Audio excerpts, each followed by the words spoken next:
Je m'appelle Nathalie Fontaine et j'ai 38 ans. 5 samedis après avoir reçu les clés de la toute première maison dont j'étais propriétaire, un monospace gris métallisé s'est engagé sur mon allée de gravier. Ma sœur en est descendue avec ses 2 enfants, 2 valises, et un sourire qui donnait l'impression que les 3 dernières années n'avaient jamais existé. Cette même sœur qui s'était assise à la barre des témoins lors de mon procès de divorce pour témoigner en faveur de mon ex-mari. Je m'étais tué à la tâche pour payer ce gravier, ce Porsche, cet acte de propriété. Le seul nom qui figure sur cet acte, c'est le mien. Ce que Diane m'a dit sur mon Porsche ce matin-là était déjà bien assez culotté. Mais ce que ma famille a fait 2 semaines plus tard, lors d'un dimanche que je n'oublierai jamais, est la partie à laquelle j'ai encore du mal à croire. Bienvenue sur notre chaîne d'histoire dramatique. Cette chaîne est l'endroit où des femmes qui ont reconstruit leur vie à partir de rien partagent ce que cela leur a coûté et ce qu'elles ont refusé d'abandonner. Si les histoires de famille, de trahison et de paix durement gagnées vous parlent, laissez un commentaire ci-dessous et n'oubliez pas de vous abonner, car cette histoire commence par un mariage, passe par un tribunal et se termine sur une allée de garage. Et chaque pierre de ce gravier a été payée 2 fois.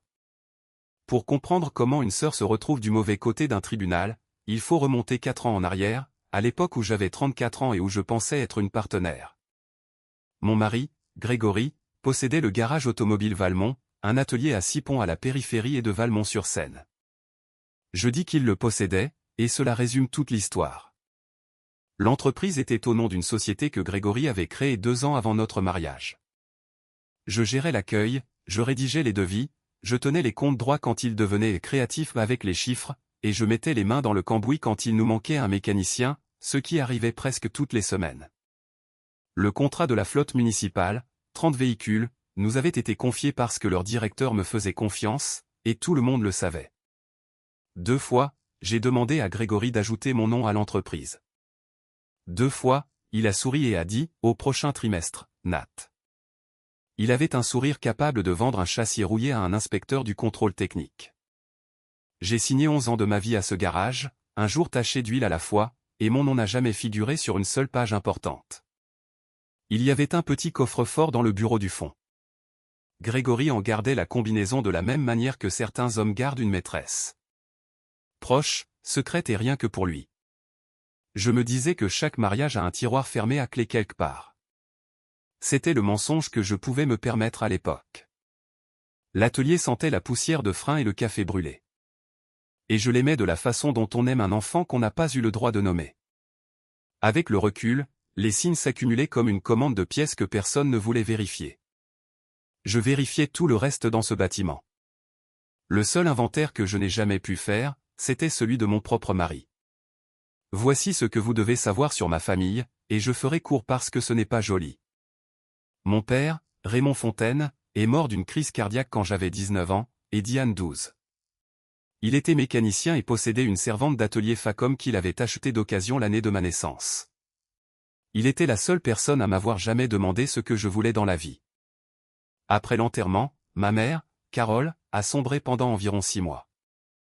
Le genre de dépression où la facture d'électricité reste non ouverte. J'ai donc abandonné la formation technique que j'avais commencée, j'ai pris un travail dans un centre de vidange rapide et je suis devenu le mur porteur de la famille. J'ai payé la colonie de vacances de Diane quand elle avait 13 ans. J'ai payé sa robe de bal à 16 ans. Ma mère avait une phrase qu'elle répétait comme une prière à chaque fois que Diane trébuchait et que je la rattrapais, « Tu es la forte ». Elle le disait comme on lit une étiquette sur une machine, comme si c'était imprimé sur moi à l'usine. Je me souviens avoir tendu à Diane l'argent pour cette robe de bal. De l'argent que j'avais gagné couché sous des camions. Elle l'a pris sans lever les yeux et a dit « Tu t'en sortiras. Tu t'en sors toujours ». Elle avait 16 ans. Elle avait déjà assimilé les mathématiques familiales. Allait bien était mon intitulé de poste. J'ai confondu le fait d'être indispensable avec le fait d'être aimé. Et pour être honnête avec vous, j'ai continué à faire cette erreur pendant très longtemps. Ça a toujours eu un prix. C'est juste qu'on ne m'avait pas encore présenté la facture. La boîte à outils de papa m'est revenue parce que personne d'autre ne voulait la transporter. Je l'ai traînée partout avec moi pendant 19 ans. Certains héritent d'argent. Moi, j'ai hérité de l'outil avec lequel on répare la vie des autres. Et d'une famille qui pensait que les réparations étaient gratuites. Les mariages ont des voyants d'alarme, tout comme les moteurs. Et le mien a commencé à clignoter à l'automne de mes 34 ans. Le téléphone de Grégory a commencé à dormir face contre table. Il y avait des courses d'inventaire le jeudi soir qui revenaient sans aucun inventaire. Il sentait l'odeur d'un restaurant où nous n'allions jamais. Je suis mécanicienne.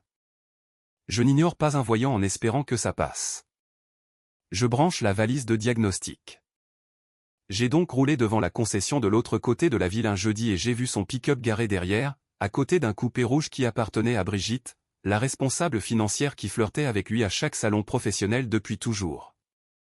Je suis resté là assez longtemps pour en être sûr, puis je suis rentré à la maison et je lui ai posé la question directement. À notre propre table de cuisine, sans crier. Il n'a même pas pris la peine de nier. Il a croisé les mains comme un agent de crédit et a dit « Restons civilisés, Nat, pas besoin de brûler le garage pour ça. » Le garage. Sa première pensée a été « le garage ». La mienne aurait dû l'être aussi, car une semaine plus tard, j'ai trouvé le coffre-fort du bureau du fond grand ouvert. Grégory était négligent quand il était distrait. Et j'ai lu ce qu'il y avait à l'intérieur. Les papiers de l'entreprise antérieure à notre mariage, à son nom seul, et des relevés bancaires pour un compte que je n'avais jamais vu, avec de l'argent qui sortait régulièrement du garage vers quelque part étiqueté « rénovation ». Nous n'avions pas rénové le moindre robinet de salle de bain depuis 3 ans.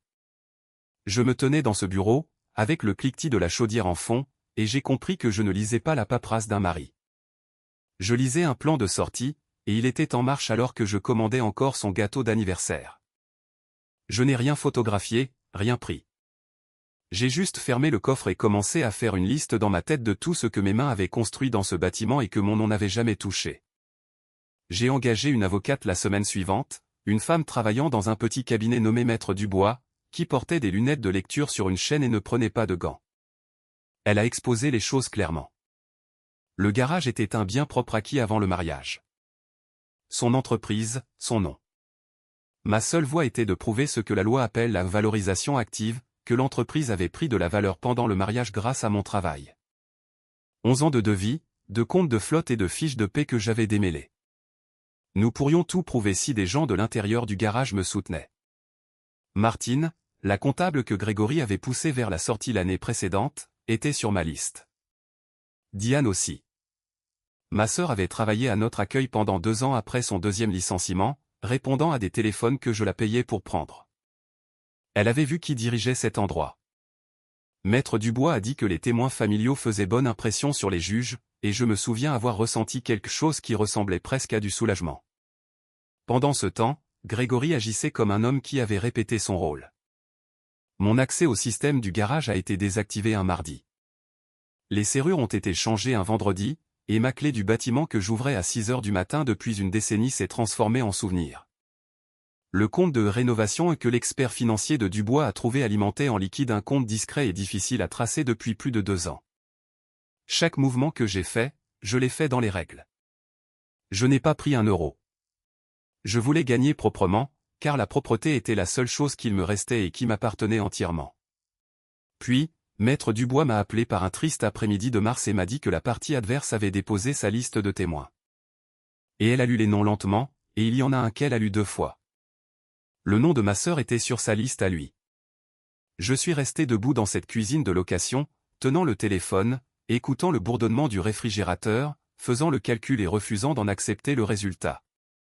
La salle d'audience du tribunal de grande instance avait des néons et une moquette de la couleur d'un vieux chewing-gum, et c'est là que ma petite sœur m'a enterré. Diane portait une robe bleue que je ne lui connaissais pas, et ne m'a pas regardé une seule fois depuis la barre. Elle a déclaré sous serment que j'avais toujours appelé le garage l'entreprise de Grégory, que je parlais de moi comme d'une employée, que j'étais selon ses propres mots dépensière impulsive, et qu'elle m'avait entendu me plaindre de mes propres dépenses imprudentes. Elle a débité tout cela de la voix plate de quelqu'un qui lit un script répété devant le miroir de sa salle de bain, et 11 ans de mon travail se sont transformés en un simple salaire pour lequel je devais me montrer reconnaissante. Dubois a objecté là où elle pouvait. Cela n'a pas changé grand-chose. Un témoin familial fait bonne impression sur les juges, vous vous souvenez? Ça marche dans les 2 sens. Ma mère était assise dans le public ce jour-là, du côté de la salle réservée à Diane, son sac à main sur les genoux, le regard fixe comme si elle assistait à un office religieux qu'elle n'aimait pas mais qu'elle n'aurait jamais imaginé quitter. Pendant la suspension de séance, j'ai rattrapé Diane près des distributeurs automatiques dans le couloir. Je n'ai pas crié. Je lui ai demandé une seule chose, pourquoi? Elle a regardé la machine, les barres chocolatées, partout sauf moi. Et puis elle m'a donné la réponse qu'elle me donnait depuis ses 16 ans. Tu t'en sortiras. Tu t'en sors toujours. Puis elle est retournée dans la pièce où elle venait de jurer de dire la vérité. Je suis resté là avec mes pièces de monnaie dans la main, et j'ai enfin entendu cette phrase pour ce qu'elle était. Ce n'était pas de la foi en moi. C'était une autorisation signée par tous ceux que j'aimais de prendre tout ce que j'avais, parce que la forte fait repousser ce qu'on lui ampute. C'est ce qu'ils croyaient tous. Je l'avais cru, moi aussi. Et la facture de cette croyance était sur le point de tomber. Le verdict est tombé début juin. Le garage appartenait à Grégory, un bien propre acquis avant le mariage, intouchable. Ma demande de valorisation active, anéantie par le témoignage de ma propre sœur, a été réglée par une soulte de 40 000 euros. 11 ans, 40 000 euros. Disons 10 euros par jour. J'ai fait la division un soir et j'ai regretté de l'avoir faite. La maison de location est partie avec lui aussi. Le bail était à son nom. Son copain propriétaire était ravi de le garder. On m'a donné 2 semaines pour récupérer mes affaires personnelles au garage. J'ai pris une seule chose, la servante Facom de mon père. Chaque tiroir a été acheté par Raymond Fontaine l'année de ma naissance, et il y avait une vieille facture de vente manuscrite dans le tiroir du haut avec le nom Fontaine dessus. Même l'avocat de Grégory n'a pas pu prétendre le contraire. Je l'ai fait rouler sur ce parking un mardi matin pendant que 2 mécaniciens que j'avais formés faisaient semblant d'être occupés. Grégory se tenait dans l'encadrement de la porte de la baie numéro 1 avec son café, regardant la scène, à l'aise comme un propriétaire des lieux. Quand je suis arrivé à ma camionnette, il a levé son gobelet et a dit, sans rancune, « Nat ». J'ai monté la caisse sur la rampe, je l'ai sanglé, j'ai quitté sa propriété et je ne lui ai pas offert le regard dans le rétroviseur qu'il espérait. Ce soir-là, ma mère a fini par appeler. J'étais assise sur un matelas posé à même le sol et j'ai laissé sonner 2 fois avant de répondre. Et je l'avoue, une partie de moi s'attendait encore à ce qu'elle me demande où je dormais. Elle ne l'a pas fait. Elle a dit que Diane avait traversé tellement d'épreuves avec les dettes de Clément et que la famille avait besoin de guérir maintenant. Et puis elle a prononcé la phrase qu'elle apporterait comme un plat fait maison à chaque catastrophe à venir, « N'en fais pas une guerre, Nathalie. Ta sœur traverse des moments difficiles, elle aussi. » Des moments difficiles. J'ai regardé autour de moi, tout ce que je possédais tenait contre un seul mur. J'avais loué une chambre au-dessus de la laverie automatique de la rue de la Gare. Le genre d'endroit où les sèche-linges cognent sous votre plancher jusqu'à 22 heures, comme un battement de cœur que vous n'avez pas demandé. La première nuit, je me suis assise avec un bloc-notes jaune et j'ai fait un inventaire, parce que faire des inventaires est ma façon de me calmer. Une boîte à outils, 40 000 euros, 2 mains avec 20 ans de certification, 0 dette, 0 personne à qui je devais la moindre explication à partir de cet après-midi-là. J'ai bloqué le numéro de Grégory. Je n'ai pas bloqué ma mère ni Diane. J'ai juste arrêté de répondre. Et si vous n'avez jamais ressenti la différence, c'est la différence entre claquer une porte et simplement ne plus se tenir dans l'encadrement. Le 4e élément sur le bloc-notes, je l'ai écrit lentement, en majuscule, comme un ordre de réparation, la prochaine chose que je construirai portera un seul NOM. Je vous raconte cette partie sans détour parce que je sais comment ça sonne. Ça sonne froid. D'où je viens, une femme qui arrête de décrocher le téléphone est un scandale. Et un homme qui vit d'un mariage via un compte caché est juste quelqu'un qui a le sens des affaires. J'avais passé 16 ans à être le filet de sécurité sous le numéro de funambule de tout le monde. Le filet n'a jamais l'occasion de marcher sur le fil. Alors j'ai replié le filet. 3 ans. C'est ce qu'il a fallu. Et je vais parcourir ces années rapidement parce qu'elles n'étaient pas dramatiques. Elles étaient juste lourdes. Mais je veux que vous remarquiez une chose au passage. Pendant tout ce temps, j'ai cru que la distance était synonyme de sécurité. Je croyais que si je construisais assez loin de ma famille, ce que je construirais serait à l'abri d'eux. J'avais tort. Voici à quoi ressemble réellement une reconstruction pour quiconque a dû le faire. Ça ressemble à un fourgon utilitaire de 9 ans que j'ai acheté aux enchères pour 3 800 € et que j'ai remis en état un dimanche avec les outils de mon père. J'ai peint le lettrage sur le côté moi-même. Fontaine Réparation Mobile. Une femme. Des tarifs justes. Le jour, je conduisais ce fourgon dans les allées et sur les parkings des églises pour réparer ce que les gens n'avaient pas les moyens de faire remorquer. La nuit, 4 fois par semaine, je préparais des commandes à l'entrepôt de pièces détachées près de la limite du département, marchant sur le béton jusqu'à 2 heures du matin.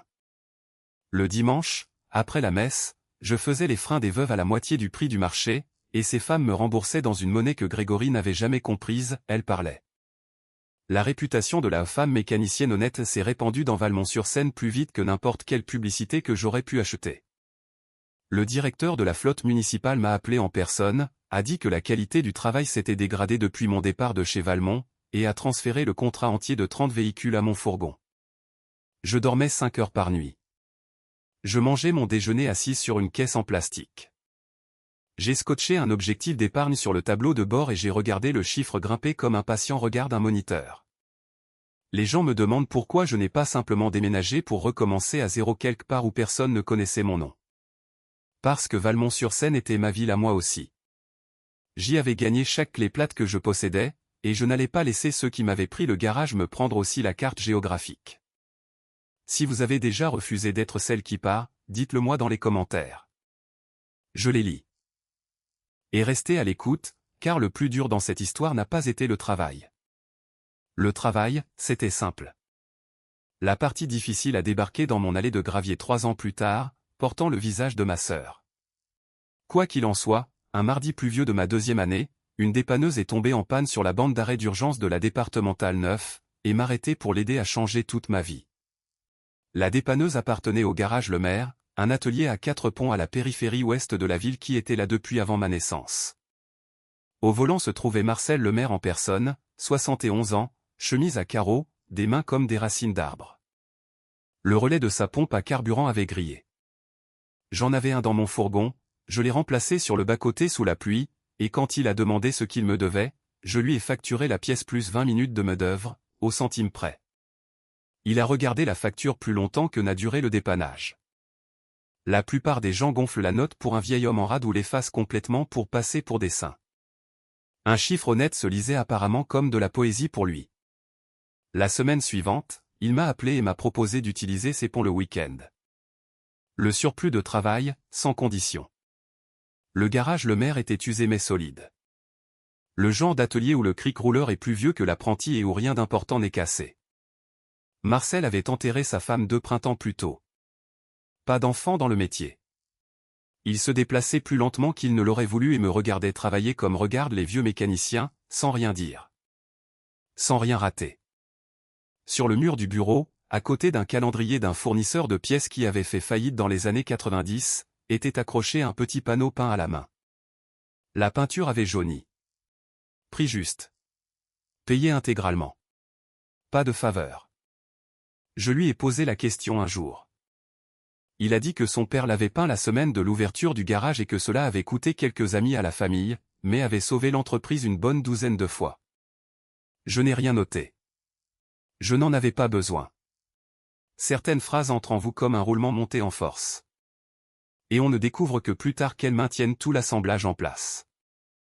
Marcel a commencé à m'appeler le mardi pour des pannes sur lesquelles butait son jeune mécanicien, Denis. Puis il a commencé à m'appeler le mardi pour parler de rien. Je ne savais pas encore que le vieil homme me faisait passer un entretien. Lui, il savait. La vérité sur ma sœur m'a trouvé sur un quai de déchargement à 23 heures. Comme le fait souvent la vérité, en dehors des heures de service et à l'improviste. Martine, l'ancienne comptable de Grégory, avait pris un emploi de bureau à l'entrepôt de pièces détachées, et lors d'une période creuse, nous nous sommes retrouvés à empiler des pièces de rechange côte à côte. Elle m'a demandé comment je tenais le coup. Puis elle s'est tue d'une manière qui avait du poids et m'a dit qu'il y avait quelque chose qui la dérangeait depuis 2 ans. 2 semaines avant mon procès, elle avait encore accès au compte du garage à la fin de son préavis. Elle a vu Grégory rédiger un chèque de 18 000 € sur une ligne de crédit. Et elle l'a entendu au téléphone avec Clément, le mari de ma sœur, lui dire que leur dette de voiture était réglée et qu'il y aurait un autre chèque une fois que les choses se seraient calmées. Grégory avait appelé ça à garder la famille en ordre. Martine a dit qu'elle se serait manifestée à l'époque, sauf qu'elle avait signé des papiers de confidentialité en partant, qu'elle avait besoin de sa retraite, et qu'elle avait honte de toute façon. Je lui ai dit la vérité, que ça n'aurait pas été recevable et que ça n'aurait rien changé. Ce qui comptait, c'était l'arithmétique. La loyauté de ma sœur avait un prix de vente, 18 000 €. Soit environ ce que j'avais dépensé pour elle à travers toutes ces années de colonie de vacances, de robes et de sauvetage. Et Grégory avait simplement racheté l'actif sous mon nez, comme un homme qui achète un camion saisi par les huissiers. J'ai pointé à la fin de mon service, je me suis assise dans mon fourgon sur le parking pendant un moment, les mains sur le volant à 10h10, puis je suis retourné à l'intérieur pour terminer mon quart parce que les commandes ne se préparent pas toutes seules. À la porte, Martine a touché ma manche et a baissé la voix comme si les cartons nous écoutaient. Et entre nous, il n'a jamais envoyé le deuxième chèque. Je veux que vous gardiez ce détail en tête. C'est un détail porteur. Il a son importance pour la suite. Pendant ces 3 années, ma mère a maintenu une campagne de messages vocaux avec la discipline d'une compagnie d'électricité. J'en ai gardé quelques-uns, pas comme preuve. Il n'y avait pas de dossier à monter.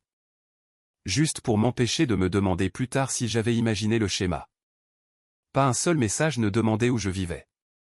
Pas un seul ne demandait si je mangeais, dormais, si je m'en sortais. Ils exigeaient des choses de moi. Le repas de famille est chez Rosalie, ça fera mauvais genre si tu n'es pas là. Ta sœur demande de tes nouvelles. Ce que je savais être faux parce que la vie publique de Diane continuait sans le moindre accroc, et qu'elle n'a jamais pris de mes nouvelles. Et le message principal, délivré avec sa voix de l'église, la famille, c'est ce qu'il reste quand tout le reste nous est enlevé, Nathalie. Ma mère n'est pas un monstre et j'ai besoin que vous l'entendiez, parce que cette histoire ne fonctionne pas si vous la classez dans la catégorie des monstres. Elle a été élevée par une femme qui recueillait ses frères à chaque fois qu'ils tombaient. Et elle a accueilli le fils de son propre frère, l'oncle Didier, pendant 2 ans dans les années 90. Dans son arithmétique, l'effort soulève ceux qui tombent pour toujours. Sans facture. Et où soulever est la définition du mot famille. Elle ne me demandait rien qu'elle n'ait payé elle-même. C'est ce qui rendait si difficile de la détester, et si nécessaire de rester loin d'elle. Chaque mois d'octobre, une carte d'anniversaire arrivait encore à ma boîte postale. Son écriture de plus en plus tremblante. Un billet de 20 € plié à l'intérieur, comme si j'avais encore 12 ans. J'ai gardé chaque carte. J'ai renvoyé chaque billet de 20 €.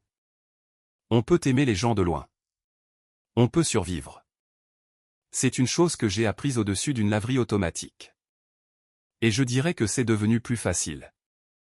Sauf que ce n'est jamais devenu plus facile. C'est juste devenu plus silencieux.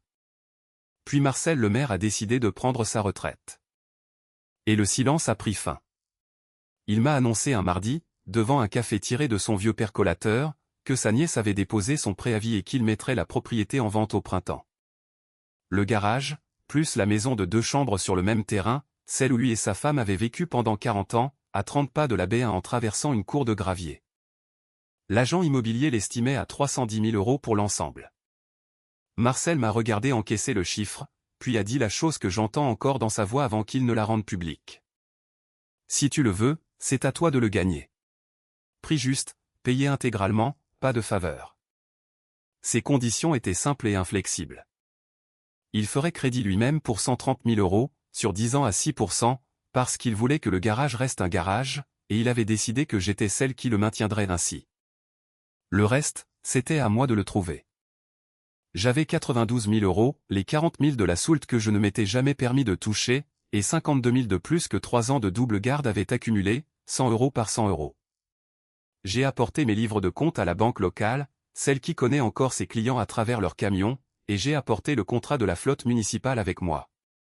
Ainsi qu'un dossier prouvant 3 ans de revenus en réparation mobile qui a surpris l'agent bancaire au point de le faire se redresser sur sa chaise. Ils ont couvert la différence. Tous les chiffres concordaient. Personne ne m'a fait de faveur. Et si vous pensez que je vous détaille les calculs pour me vanter, ce n'est pas le cas. Je vous les détaille parce que dans environ 20 minutes de cette histoire, un groupe de personnes va se tenir sur ce gravier et m'expliquer que rien de tout cela ne compte. La nuit précédant la signature, je suis resté éveillé jusqu'à 3 heures du matin. Et ce n'était pas la dette qui m'empêchait de dormir. Pendant 19 ans, je n'avais rien eu que quiconque puisse me prendre. Maintenant, j'allais avoir quelque chose. Posséder quelque chose est une forme de peur en soi. La signature s'est déroulée un vendredi matin de septembre dans un office notarial avec de mauvais tableaux de paysage et un café excellent. 11 signatures. Je les ai comptées de la même façon qu'on compte les écrous de roue, parce que le couple de serrage a son importance, et les conclusions aussi. Et puis l'acte de propriété a été imprimé, clair comme une étiquette de pièce de rechange. Et sur la ligne du propriétaire, un seul nom, Nathalie Fontaine. Pas une entreprise que Grégory avait construite avant un mariage. Pas un bail sous le nom du copain de quelqu'un. Un nom, le mien, sur un terrain, des murs et un toit, enregistré à la préfecture pour que quiconque puisse le vérifier longtemps après ma mort. Marcel m'a serré la main une fois, fermement, comme on fixe un collier de serrage, et m'a donné les 2 jeux de clés sur un simple anneau en acier.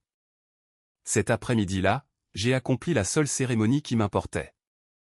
J'ai reculé le fourgon jusqu'à la baie 1, j'ai abaissé la rampe et j'ai fait rouler la servante Facom de mon père sur le béton jusqu'au coin gauche.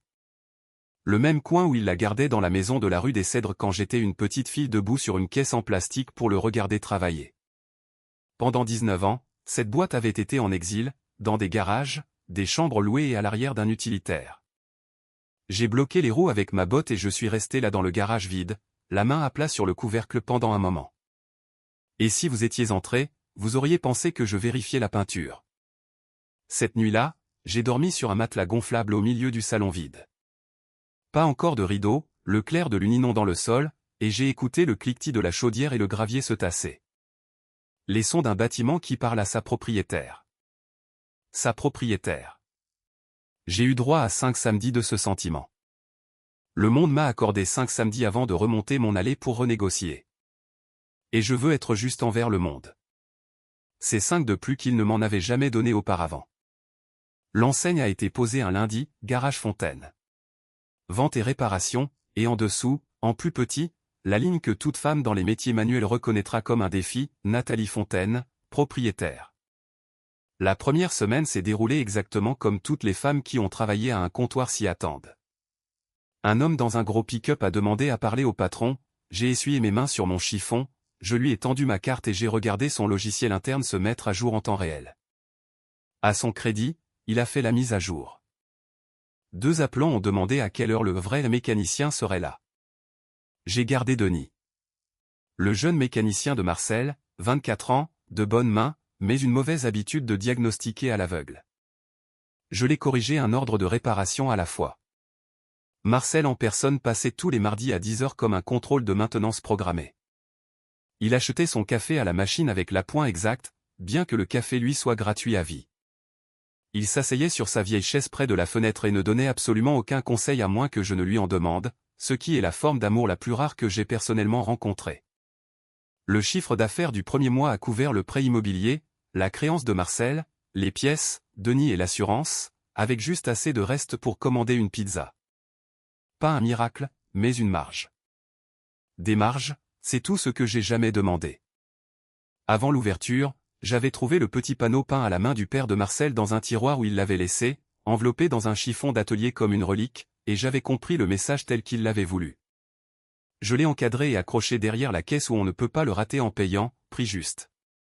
Payé intégralement. Pas de faveur. Une cliente m'a demandé si c'était une sorte de truc religieux. Je lui ai dit, c'est ce qui s'en rapproche le plus. Elle a ri. Je ne plaisantais pas tout à fait. Et j'allais bientôt découvrir à quel point je ne plaisantais pas. Dans une ville comme Valmont-sur-Seine, les nouvelles ne voyagent pas par les journaux. Elles voyagent à travers les capots ouverts. Un chauffeur de la flotte qui déposait un camion de déneigement m'a dit que 2 des meilleurs mécaniciens de chez Valmont étaient partis après des chèques sans provision. Un représentant de pièces détachées, le bavard, a mentionné que le compte de Grégory était passé en paiement comptant à la livraison, ce qui dans notre milieu est le son d'un moniteur cardiaque qui ralentit.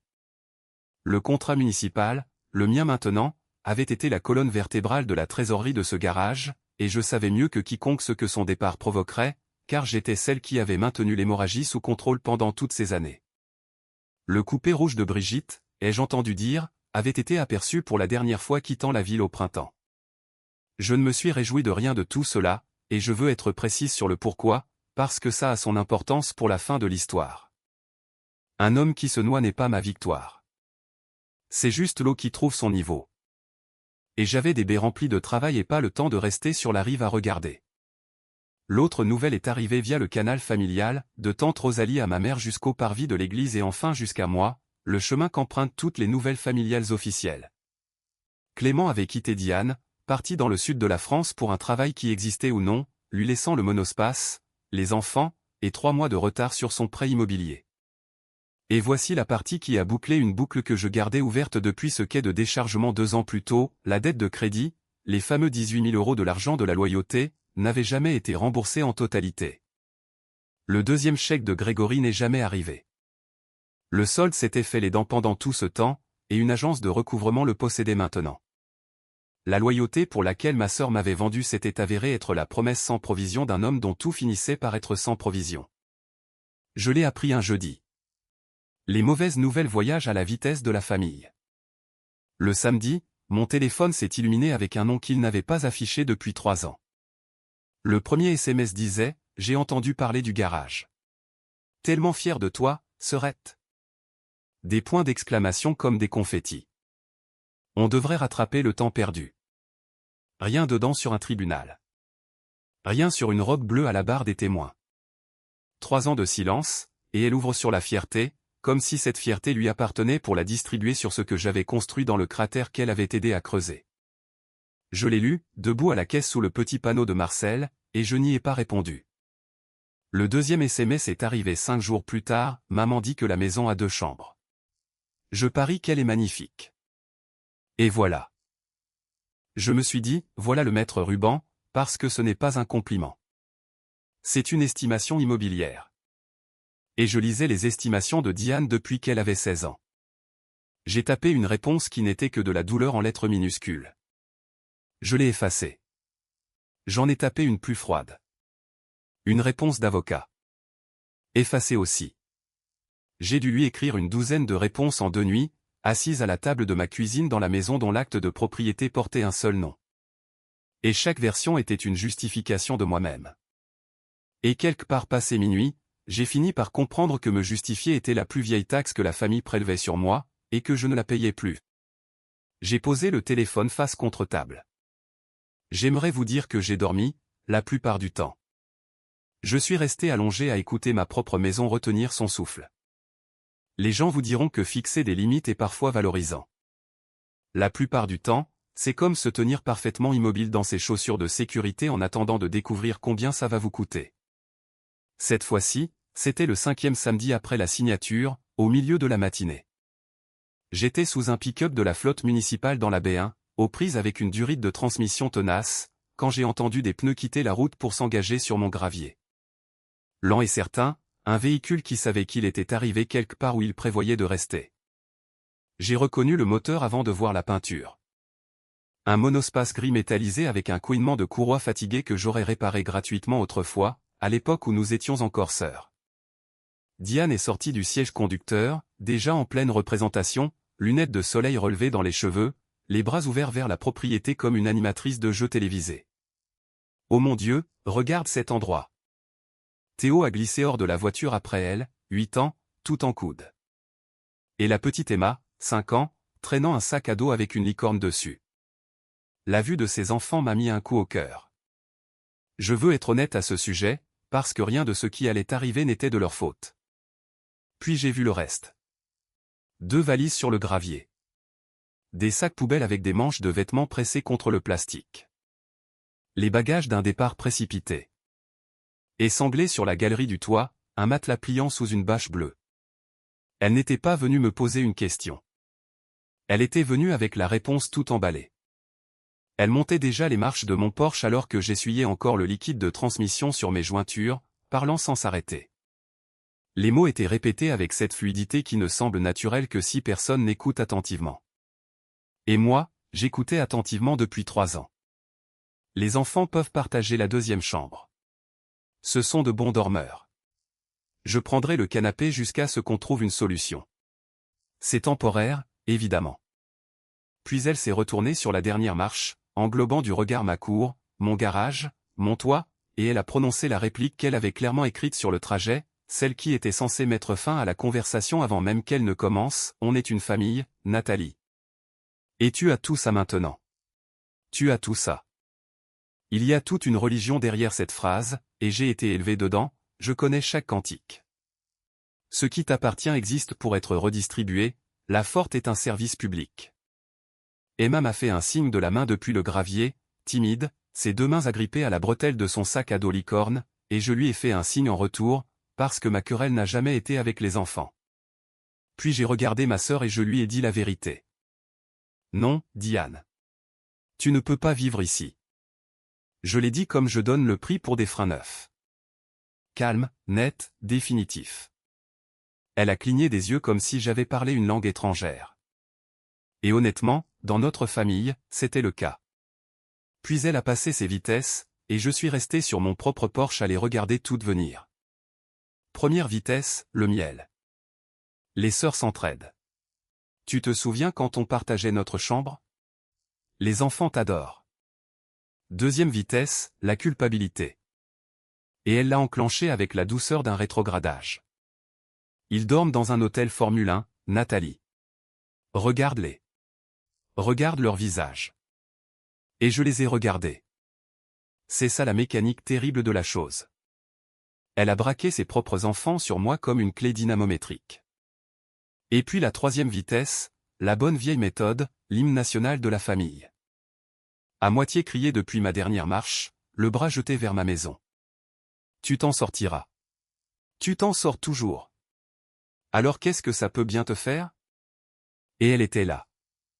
À 16 ans, me rendant l'argent de sa robe de bal. À 28 ans, dans le couloir d'un tribunal. Et maintenant sur mon porche, la même phrase. Parce qu'elle n'avait jamais échoué auparavant. J'ai senti quelque chose se poser en moi, aussi silencieux qu'un roulement de roue enfin bien en place. Tu peux gagner ta place ici, ai-je dit. Mais tu ne peux pas l'exiger. Elle m'a dévisagé. Je ne crois pas qu'elle ait compris. Pas à ce moment-là. Ce n'était dans aucune des langues parlées par notre famille. Elle m'a traité d'égoïste. Elle a dit, maman avait raison sur ton compte. Ce qui m'a indiqué exactement à quoi avait ressemblé la conversation pendant son trajet jusqu'ici. Elle a fait remonter les enfants, Emma me faisant encore coucou à travers la vitre, que Dieu m'aide, et a reculé sur mon gravier assez vite pour le faire gicler. Et je suis resté là à écouter ce couinement de courroie s'estomper vers la départementale 9. J'ai regardé ma montre. Je me souviens avoir pensé, sans le moindre humour, que l'appel téléphonique à ma mère serait connecté avant même qu'elle ne rejoigne la route principale. Il a fallu moins de 2 jours à la famille pour se mobiliser. Et quand je dis la famille, je parle de tout l'appareil, le sang, le mariage, les bancs de l'église et les rayons du supermarché. Ma mère a appelé la première, et sa phrase d'ouverture avait clairement été rédigée en comité, « Je ne t'ai pas élevé pour fermer la porte au nez de bébé ». Tante Rosalie a appelé ensuite. Rosalie, qui n'avait pas composé mon numéro depuis mon divorce, pour m'informer que tout le monde à la paroisse Saint-Étienne posait des questions à ce sujet. Tout le monde. Et qu'était-elle censée dire aux gens? Un homme se faisant appeler mon cousin René, que j'avais vu pour la dernière fois à un enterrement dans une autre décennie, a laissé un message vocal qui a commencé par « Salut, l'étrangère » et a atterri sur « Tu sais qu'elle a ses gamins avec elle ». Au supermarché Carrefour du centre, 2 femmes de l'étude biblique de ma mère m'ont regardé comme on regarde une voiture garée sur 2 places. Un de mes clients réguliers a annulé son rendez-vous, raison personnelle, et n'a pas repris de date. Et je veux que vous remarquiez la même chose que j'ai remarqué en me tenant dans mon atelier à l'heure de la fermeture, le téléphone vibrant de lui-même sur le comptoir, dans tout cela, dans chaque appel, chaque message, chaque voix chaude avec un plat fait maison, personne. Pas une seule personne n'a demandé pourquoi Diane avait perdu sa maison. Personne n'a demandé où était Clément, ou à combien s'élevait la dette, ou comment elle avait pu devenir si importante, ou ce qu'elle prévoyait de faire ensuite. La seule question à laquelle tout le réseau voulait une réponse, c'était pourquoi je refusais de céder ce qui m'appartenait. Le refus de la forte est le seul scandale que le système reconnaisse. Si vous avez déjà été cette personne, celle dont le refus suscite plus d'indignation que le chaos de tous les autres, écrivez le mot forte dans les commentaires, car je les lis et c'est important pour moi que nous puissions nous voir. Et continuez à écouter, car le mercredi soir, lors d'une livraison, je suis passé devant le parking de la paroisse Saint-Étienne. Et ce que j'ai vu, garé dans le coin le plus éloigné sous le lampadaire de sécurité, a pris toute la colère que j'avais et l'a pliée en quelque chose de plus complexe. C'était le monospace, garé en marche arrière dans le coin du parking de l'église sous la lumière. La façon dont on se gare quand le véhicule sert d'adresse. Les vitres arrière étaient empilées de choses jusqu'en haut. Des paniers à linge, le matelas roulé, une lampe couchée sur le côté comme quelque chose qui avait abandonné. Le plafonnier était allumé. Théo était assis à la porte latérale ouverte, faisant ses devoirs sur le couvercle d'une glacière, son cahier incliné vers la lumière du lampadaire. Emma dormait en travers des sièges du milieu, les bras autour de ce sac à dos licorne. Diane était assise sur le siège du conducteur, le front contre le volant, elle ne pleurait pas de ce que je pouvais voir, elle était juste garée dans tous les sens qu'une personne peut l'être. Je me suis garé de l'autre côté de la route et je suis resté assise dans le noir, moteur éteint, pendant environ 10 minutes. Et je vais vous dire exactement ce que j'ai vu, parce que c'est la raison pour laquelle le reste de cette histoire se déroule comme elle le fait. Je n'ai pas vu une menteuse obtenir ce qu'elle méritait. Bien qu'elle en soit une et que ce soit le cas. J'ai vu le produit fini de l'usine d'où nous sortions toutes les deux. Il m'avait construite pour être un filet de sécurité, sans jamais demander ce que le filet pouvait supporter. Il l'avait construite pour être un colis qui devait toujours être porté, et ne lui avait jamais appris à se tenir debout. Et puis les hommes qui avaient promis de la porter et Clément, Grégory, toute cette bande de donneurs de poignées de main l'avaient posée sur le trottoir et était partie. Sa loyauté avait été achetée avec un chèque en bois. Maintenant, la facture dormait dans un monospace. Le lendemain matin, j'ai appelé le père Martin, je lui ai dit qu'une famille de la congrégation voulait payer une semaine à l'hôtel de la gare plus des cartes cadeaux de supermarché pour une jeune mère en difficulté, et qu'il fallait taire le nom. Et je pensais chaque mot de cet anonymat. Cette nuit-là, j'ai compris la différence entre aider quelqu'un et se laisser consumer par lui. L'un est un don, l'autre est un péage. Ce vendredi-là, comme si l'univers organisait une grande braderie de mon passé, Grégory Valmont est entré dans mon garage. Plus mince, plus grisonnant aux tempes, sa poignée de main toujours calibrée pour vous vendre quelque chose. Il a fait un tour lent de ma salle d'attente tel un expert en assurance, a complimenté le sol, a complimenté la machine à café, puis m'a fait son baratin.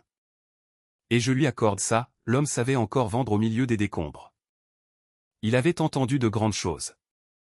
Il avait toujours le nom Valmont, l'emplacement dans l'est de la ville, des décennies de clientèle fidèle, et j'avais ma parole et le talent. Un partenariat, comme au bon vieux temps, mais officiel cette fois, et il a réellement fait un clin d'œil sur le mot officiel.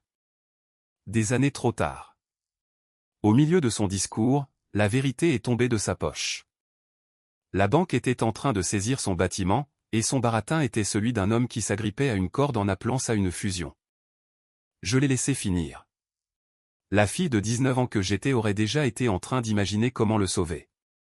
La femme de 34 ans aurait au moins ressenti la tentation.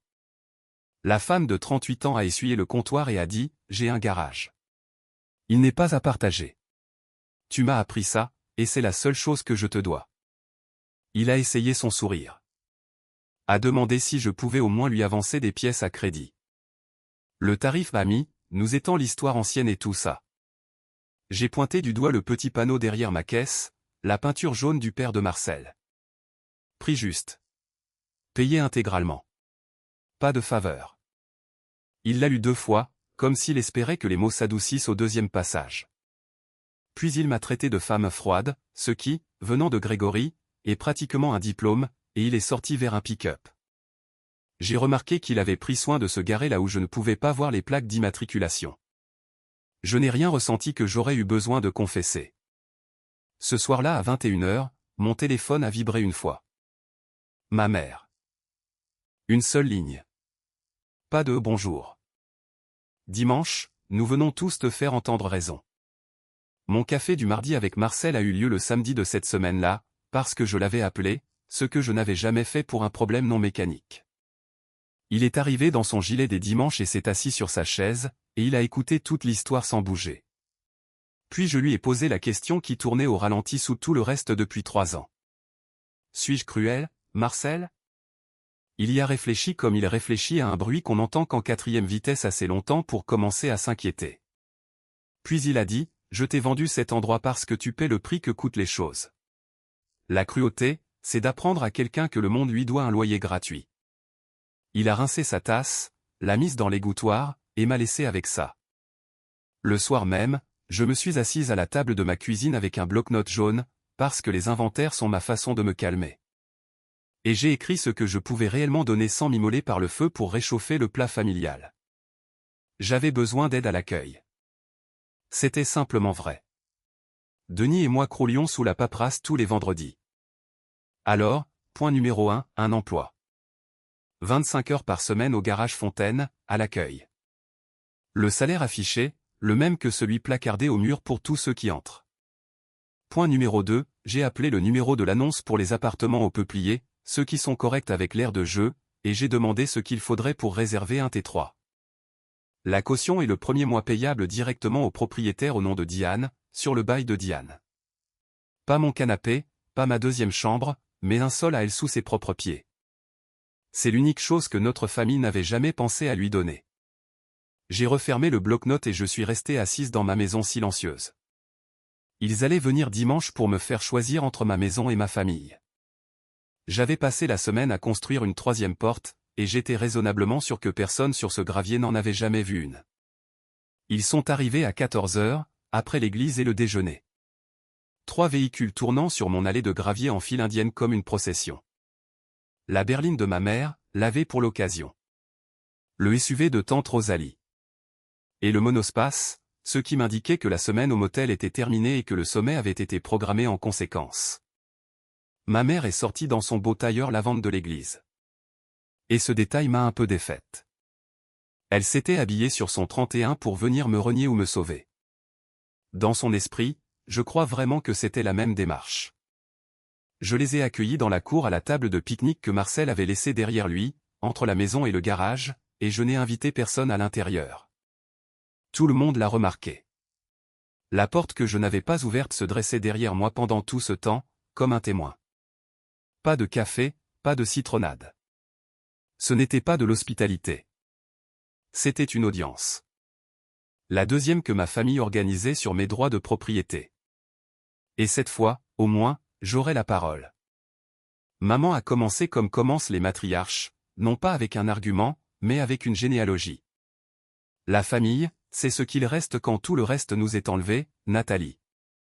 Sa mère avait accueilli ses frères chaque automne, à chaque fois. Elle-même avait accueilli le fils de l'oncle Didier pendant 2 ans dans les années 90, l'avait nourri et n'avait rien demandé. Maintenant, c'est ton tour. C'est comme ça qu'elle l'a dit. C'est ton tour. Comme si le sauvetage des membres de la famille qui chutaient était une roue des corvées accrochée dans une cuisine éternelle. C'est comme ça que fonctionne une famille, a-t-elle dit en écartant les mains. Terminé. Comme on clôture un dossier qui n'a jamais été soumis à appel. Derrière elle, Diane se tenait les bras croisés, de nouveau confiante. Les enfants étaient assis sur les marches du porche d'une maison qu'on leur avait promise. C'était le terrain de jeu. Puis est venue l'attaque. Rosalie a pris le relais, parce que Rosalie est le haut-parleur du réseau et que chaque sommet a besoin d'un. Tout le monde regarde ça, Nathalie. Toute la paroisse, toute la famille, tes cousins à Bordeaux. Est-ce que je comprenais à quoi ça ressemblait? Une femme seule dans une grande maison pendant que les bébés de sa sœur dormaient dans un motel. Une grande maison. 2 chambres, et une cour en gravier. Mais dans la mythologie familiale, mon petit lopin de terre s'était déjà vu pousser des ailes et une annexe ouest. Et puis ma mère l'a dépassé, a réduit la distance entre nous, et je l'ai regardé rassembler ses forces, comme le font les gens avant de soulever quelque chose dont ils savent que c'est trop lourd pour eux. Sa voix tremblait, et je veux qu'il soit acté que ce tremblement était réel. Elle croyait chaque mot qu'elle s'apprêtait à dépenser. Ouvre cette porte à ta sœur, a-t-elle dit, ou tu n'es plus ma fille. La cour est devenue très silencieuse, même Rosalie, qui n'a jamais rencontré un silence qu'elle ne comblait pas. Théo a levé les yeux depuis les marches du porche, 8 ans, écoutant des femmes adultes décider de ce que signifie la famille. Et je me suis dit, la voilà, toute la machine endimanchée, pointée sur ma porte d'entrée. L'envie et le besoin, si vous tenez les comptes. Derrière moi, une maison avec un seul nom sur l'acte de propriété. Devant moi, ma mère offrant la dernière version de son amour qu'on m'offrirait jamais, étiquette de prix attachée, et c'était l'ancien prix. Tout le monde sur ce gravier croyait qu'il n'y avait que 2 portes que je pouvais franchir, la sienne ou la mienne. Et chaque visage était préparé pour l'une ou l'autre. Ils avaient conduit en convoi pour me regarder choisir entre eux. J'ai regardé les mains tremblantes de ma mère, j'ai regardé les bras croisés de ma sœur, et j'ai ouvert la troisième porte à la place. Personne n'emménage dans ma maison, ai-je dit. Et je l'ai dit doucement, et ce calme a fait plus d'effet que n'importe quel cri. Cette maison est la première chose que j'ai jamais construite qu'on ne peut pas me prendre. Ce n'est pas le filet de sécurité de la famille. Ce poste n'existe plus. Il a fermé. Rosalie a commencé à protester. J'ai levé une main, la graisse encore dans les plis des jointures, et elle s'est arrêtée. Puis j'ai pris le dossier sur la table de pique-nique, ce simple dossier beige que j'y avais posé avant leur arrivée, et je l'ai exposé à Diane point par point. De la même façon que je rédige un devis, parce qu'un devis est une forme de respect. Un emploi au garage Fontaine, au comptoir. 25 heures par semaine pour commencer, le salaire affiché sur mon mur. Le même chiffre auquel Denis avait commencé, pour que personne ne puisse jamais appeler ça de la charité et que personne ne puisse jamais appeler ça une laisse. Et un appartement au peuplier, le T3 avec l'air de jeu sous la fenêtre. La caution est le premier mois déjà arrangé avec le propriétaire, payable directement, sans jamais passer entre ses mains, sur un bail avec un seul nom dessus, le sien. Ton propre sol, ai-je dit à ma sœur. Ta propre clé, ton propre salaire.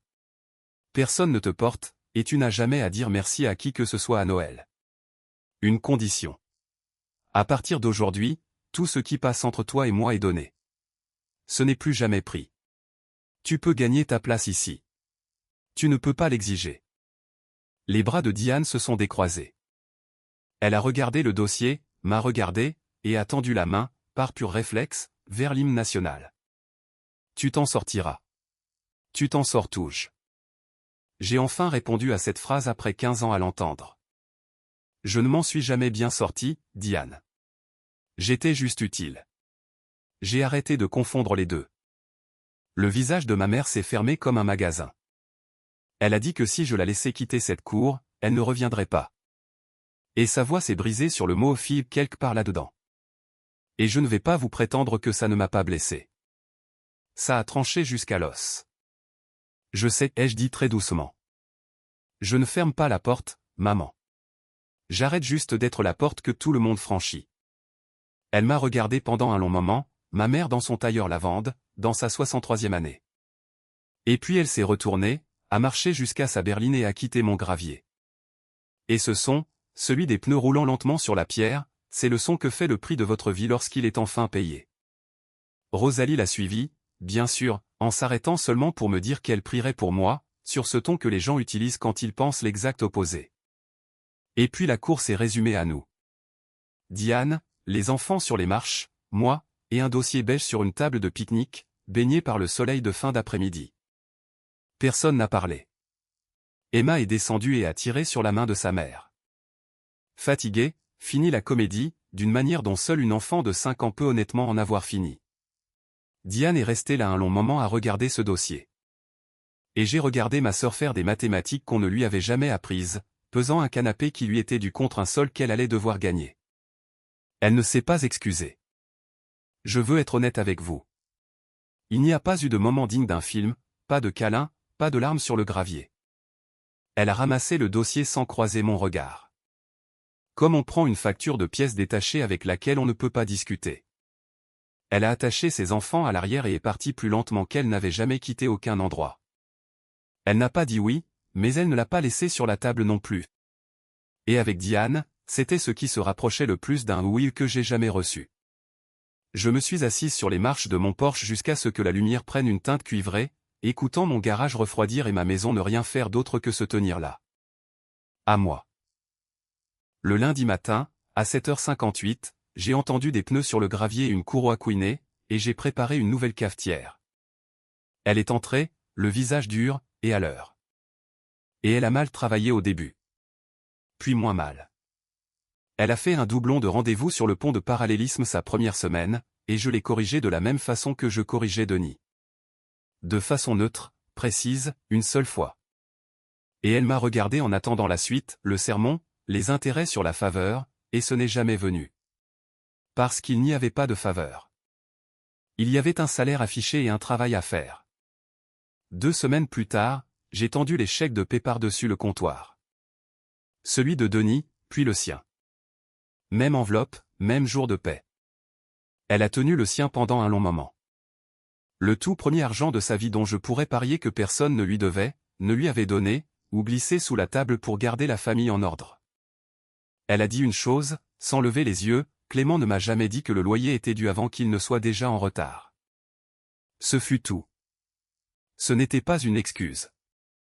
C'était un roulement qui se mettait en place. Et j'ai juste hoché la tête et je l'ai laissé s'installer. Parce qu'il y a des réparations qu'on n'interrompt pas.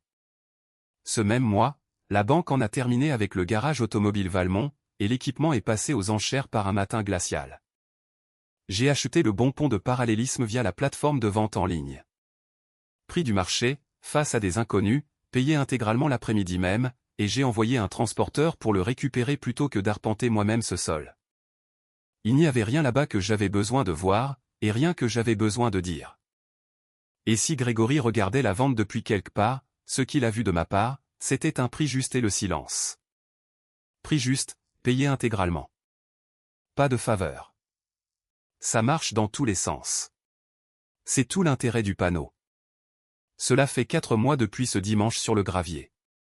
Et voici où en sont réellement les choses. Pas de fin en forme de conte de fées.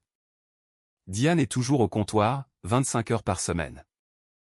Meilleure à ce poste que nous ne l'avions imaginé, rigoureuse sur le planning, intransigeante sur les doubles réservations. Elle loue le T3 des Peupliers, son nom est sur le bail, et elle a payé le 2e mois elle-même. Et le 3e. Et elle grignote cette vieille dette de recouvrement sur ses propres chèques. Pas de miracle, juste des versements échelonnés. C'est comme ça que les vrais gens s'élèvent. Les samedis, Théo et Emma font leurs devoirs sur la table de la salle d'attente. Et Théo est tombé amoureux de la servante Facom de mon père dans le coin de la baie numéro 1. La semaine dernière, je l'ai laissé serrer son premier boulon, les mains l'une sur l'autre sur le cliquet, la langue tirée sur le côté par la concentration, et j'ai entendu la voix de mon père sortir de ma propre bouche, serré, c'est assez, bonhomme. Fort ne veut pas dire foiré. Raymond Fontaine aurait bien aimé ce gamin. Ma mère n'a pas appelé. Une carte de Noël est arrivée à la maison en décembre. Sa main tremblante a signé « Maman ». Pas d'excuses, pas de questions. Et j'en ai fait ce que je fais d'habitude. Je l'ai mise sur le réfrigérateur et je n'ai rien renvoyé d'autre qu'une de mes propres cartes, signée « Nathalie », pas d'excuses, pas de questions. La porte n'est pas verrouillée. C'est juste qu'elle ne s'ouvre plus que dans un seul sens. Rosalie raconte toujours l'histoire à sa façon à la paroisse Saint-Étienne. Je perds encore un client de temps en temps à cause de ça. Et le garage est toujours complet sur 2 semaines parce que les camions de la municipalité se moquent de ma réputation. Ce qui leur importe, ce sont leurs freins. Diane et moi ne nous faisons pas de câlins. Nous parlons du planning, des commandes de pièces, de ses enfants, des plaquettes de frein. De temps en temps, elle dit quelque chose qui ressemble presque au début de la conversation du tribunal, et je la laisse commencer et la laisse s'arrêter là où ça s'arrête. Nous ne sommes plus ce que nous étions. Nous sommes quelque chose de plus petit et de plus propre, et ça a du poids. Et dans cette famille, ça en fait la chose la plus solide que quelqu'un ait construite depuis 3 générations. Le samedi à l'heure de la fermeture, voilà comment ça se passe maintenant. Diane compte la caisse, ferme l'accueil, et conduit ses enfants chez elle dans son propre appartement, où sa propre clé ouvre sa propre porte. Emma me fait coucou par la vitre arrière tout le long de l'allée, et je lui réponds de la main jusqu'à ce qu'ils aient disparu. Je verrouille le garage, je vérifie les portes des bails, je pose ma main à plat sur la boîte à outils de mon père une seconde ou une vieille habitude maintenant et je fais les 30 pas sur le gravier jusqu'à ma propre maison, ou ma clé, sur son simple anneau en acier. Ouvre la porte de pièces qui répondent à un seul nom, où la lumière de la cuisine s'allume, et où la chaudière cliquette. 2 femmes issues de la même usine, chacune se tenant sur son propre sol pour la première fois de sa vie. Assez proches pour se faire signe de la main, assez éloignées pour rester debout. Voici ce que je sais maintenant, et il m'a fallu perdre une mère pour l'apprendre. Alors prenez-le, c'est gratuit. L'amour qui doit être remboursé comme une dette n'est pas de l'amour. Et le jour où vous arrêtez d'être le filet de sécurité de tout le monde, c'est le jour où vous découvrez enfin qui, un jour, a tenu un filet pour vous. C'était mon histoire. Un acte de propriété avec un seul nom dessus. Une sœur qui regagne sa place, un chèque de paix à la fois. Et une porte qui ne s'ouvre toujours pas pour ceux qui refusent de frapper avant d'entrer. Si vous avez déjà été la personne forte, protégez ce que vous avez construit et prenez cette vidéo comme un signe aujourd'hui. Partagez ceci avec quelqu'un qui a besoin de l'entendre. Laissez un commentaire, cliquez sur s'abonner, et on se retrouve dans la prochaine vidéo.